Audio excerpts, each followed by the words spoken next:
Hello, everybody. This is Eugene Richards, attorney from the Williams Law Group, and we're back at the Navigating DCPP podcast. Today is episode 2 of our podcast, and we're going to speak about when the state or DCPP gets involved. Before I begin, I want to let you all know that the information in this podcast is not here to create an attorney-client relationship, but we do welcome any person involved with a child welfare agency to contact the firm for a confidential consultation with our team. So when the state gets involved, what do you do? How do you react? What do you say? Well, first of all, what triggers the report? Why is DCPP here? What happened? And so a report is triggered when, as you might imagine, a person makes a report to DCPP. They call into the hotline and say, I have concerns for abuse and neglect from this family with this child, and that then creates a referral and an investigation and DCPP involvement. So what triggers the report? Well, there are mandated reporters, there are anonymous reporters, you have medical people making reports, doctors, physicians, therapists, you have the police. Really, there are many people who can make a report. And to be quite transparent, anybody can make a report. A report can come in from a number of different avenues, a number of different ways. For example, a teacher that has your child in his or her classroom sees a bruise. They see the bruise, they believe there may be some physical abuse in the home, and therefore they call DCPP and say, hey, there's abuse happening in this family's home, go look into it. Perhaps a neighbor hears you and your family, your sibling, your spouse, your children yelling and thinks, there must be some intensive violence happening in that home that requires DCPP to investigate. I'm concerned, and I call DCPP. It could be a doctor who your child's pediatrician thinks your child appears to be looking ill, thin, or again sees a bruise or things that give that doctor concern. That doctor then calls DCPP. So there are many different forms of reporters and reporting, but every state also has those who are required or mandated to report, like teachers, doctors, and therapists. Hence why sometimes those individuals perhaps jump the gun and prematurely make a call because they feel that if they have even a fraction of a concern, that they're required to call DCPP. Right when they see something, they must make a report.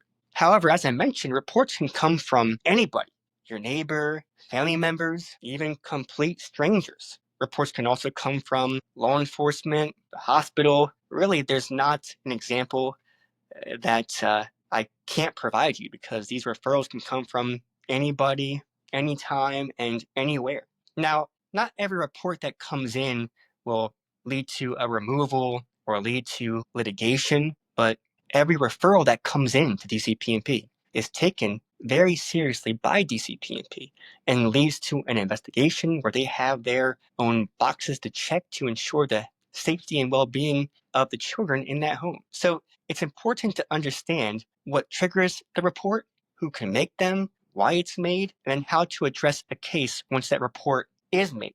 Now, the system in terms of reporters and reports coming into DCPP is very flawed. Really, it's unfair that these reporters remain anonymous, right? If somebody calls DCPP against you, you're not supposed to know who that is, ever. You can ask DCPP, you can ask the caseworker, you can be in court, you can ask the judge, you can ask your attorney, whoever you want to ask, you can ask them. But that reporter is to remain anonymous. You can't confront the accuser in your case. It's not like other cases, for example, a criminal case or even a civil case or maybe a restraining order case where you know who's making the allegations, you know who made a report or who are alleged to be a victim of a situation. So you can really cross-examine the accuser. You can try and show that they're not credible before a judge or before even a jury. But in cases like this, the one who makes the allegation isn't necessarily going to be a witness in the case. Now, I say necessarily because, for example, if an ex-spouse or an ex-girlfriend or ex-boyfriend makes a referral, they may be a defendant in a DCPP case and therefore is subject to being called as a witness because you know that they're part of the case and they're there and you know about the animosity they have towards you. So there are cases where that reporter may be called as a witness, but typically you don't know who it even is to call that person as a witness. So the system in terms of the anonymous reporting is seriously flawed because it doesn't allow you to address that accuser and to show the court or DCPP that specific accuser, that reporter, lacks credibility. So what have we done here at Williams Law Group to help make the system better for you, the client? And how would we approach this issue if you represented the person in these cases? Well, first and foremost, it is important to try and figure out who that reporter may have been. The process of elimination. Because oftentimes, despite the reporter being anonymous, you use some common sense, you use the factual history of a case, you talk things out, you figure out the events and what happened and where it happened. Sometimes, or oftentimes, we as a team, talking with you, our client, can figure out through process of elimination who made the referral. And so if we can figure out who made the referral, we can then better defend you against what that referral or the person who made the report has said about you. So we have a reputation in cases like this to really aggressively pursue justice. And I'll tell you what I mean by that. We've successfully argued that a removal in a DCPP case, whether it be your child or yourself being told to leave the house, is just as consequential as a person being incarcerated in a criminal matter. And therefore, the rights of a person in a DCPP case and the rights of a person in a criminal case should be one and the same. Let me give you an example of kind of how we've used the system to our advantage to help those who have been in need of a DCPP attorney and to defend them against DCPP allegations. So you may think, the reporter's anonymous. How can I ever really figure out who it is or what they even said sometimes? You'd be surprised how oftentimes when DCPP comes to your door, they don't even want to tell you what the referral was about or what the reporter even said about you. So through reasonable diligence, we often can figure out who the anonymous reporter is. We use the absence of a known person to point the finger at somebody who it could have been. We try and figure out perhaps, was it a bitter ex? Was it a doctor who your child recently saw? Do you and the teacher of your child perhaps not get along very well? Was there a recent call to the police where they came to your home? If we can talk it out, and we being me and the client, or you if you call in, can discuss the process of elimination, who may have called, where have you gone? That allows us to better represent you and to pinpoint to the division what is really going on here. Let me give you a clear-cut example of what I mean by this. I had a client who was part of a club, a social gathering. He was, you could say, in charge of the gathering, kind of part of, or in charge of a smaller group within that gathering. And this client had DCPP called on him, a very serious allegation. And DCPP wanted to speak with him and to investigate these allegations. Meet my client. We kind of talk about the factual history of the case and how we got to where we were at that very moment and why DCPP was involved. And through our conversation, we were able to pinpoint exactly who made the report and why they made the report. So before DCPP came to my client's house, there was a confrontation, an incident at this social gathering where another individual in that social gathering was just becoming aggressive, causing a scene, and had to be escorted out of that gathering. My client, as someone who was in charge of that specific group, as you might imagine, had to personally escort the person out of the gathering and said, "Don't return." And just a few days later, maybe a week later, CPMP gets a call. And through our conversation, we were able to figure out with our client that the timeliness of this referral, this report, it's pretty clear who made it and why they made it. It was somebody who was upset, perhaps embarrassed as to what occurred at that social gathering.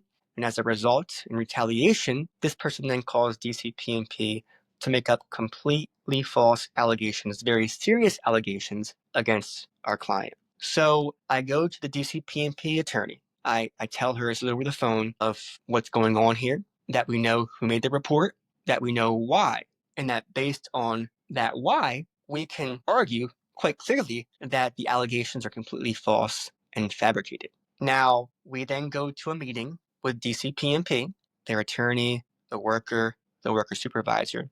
we sit down in that meeting, and the first thing I tell them is that, again, we know who made the referral, who made the report. Here is his name. Here's why he made that report. And at this time, the worker has the referral in front of her where it says who called, when did they call, what was the referral, the report about.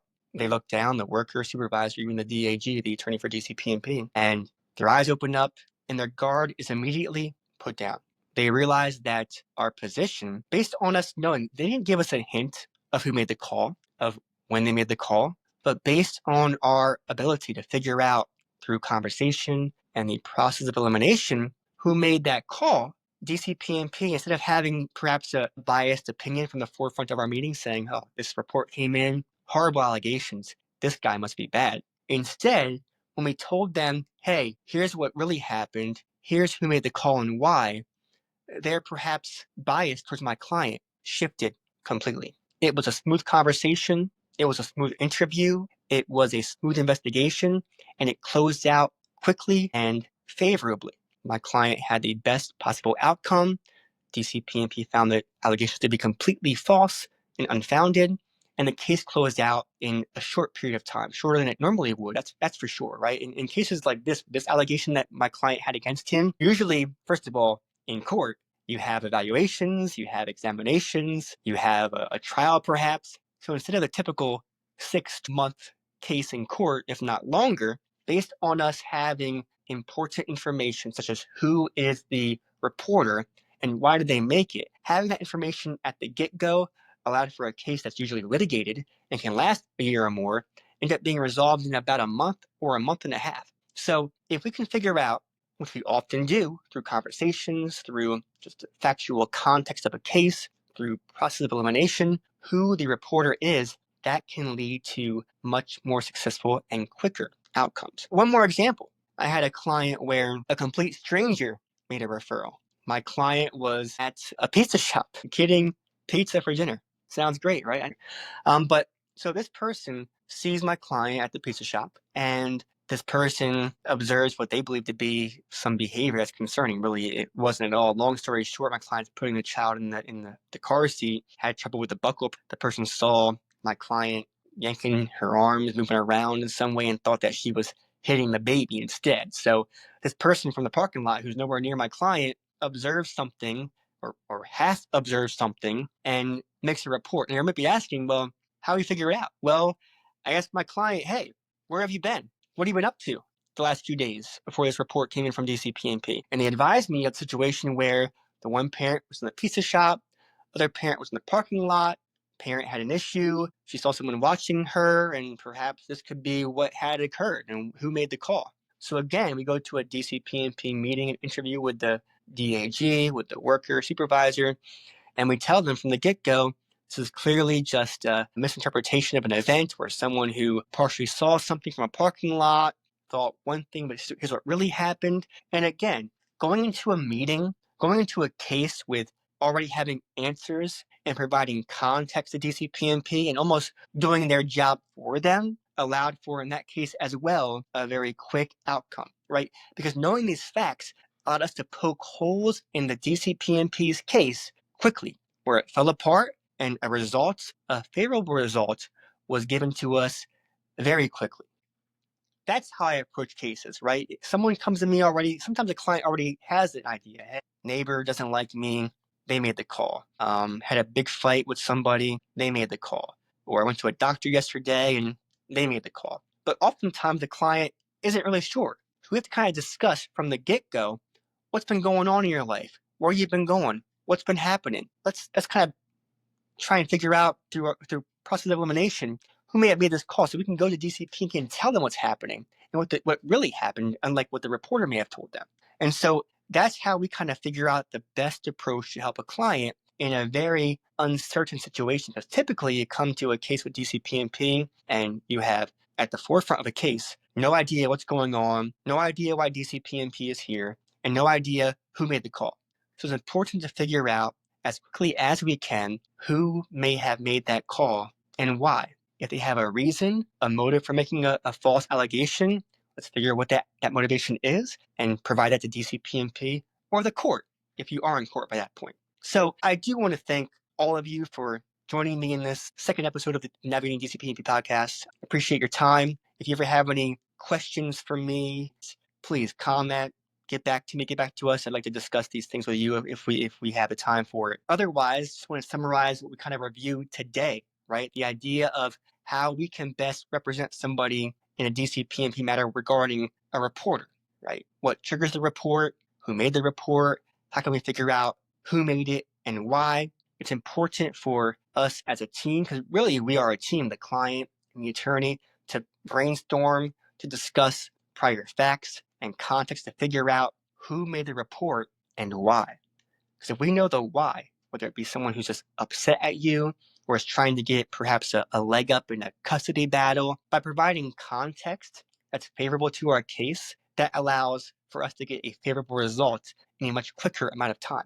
Because DCPP oftentimes can go into an investigation assuming the worst. So it's important that from the get-go, we show them what's really happening here. So please, if you're listening, subscribe, share, tell your friends, tell your family. If you want to have any more resources or support about DCPP cases, please visit our website, FamilyLawyersNewJersey.com. Please give us a call if you need any assistance with a DCPP case. We're happy to help you and assist you in navigating the DCPP process. And next week, please tune in as we discuss how to face the DCPP process, right? Have a reporter coming in or a reporter making a report to DCPP. Well, now that the process has begun, how do you as a parent or an individual face that? Again, thanks all for joining me, and I will speak with you all next week.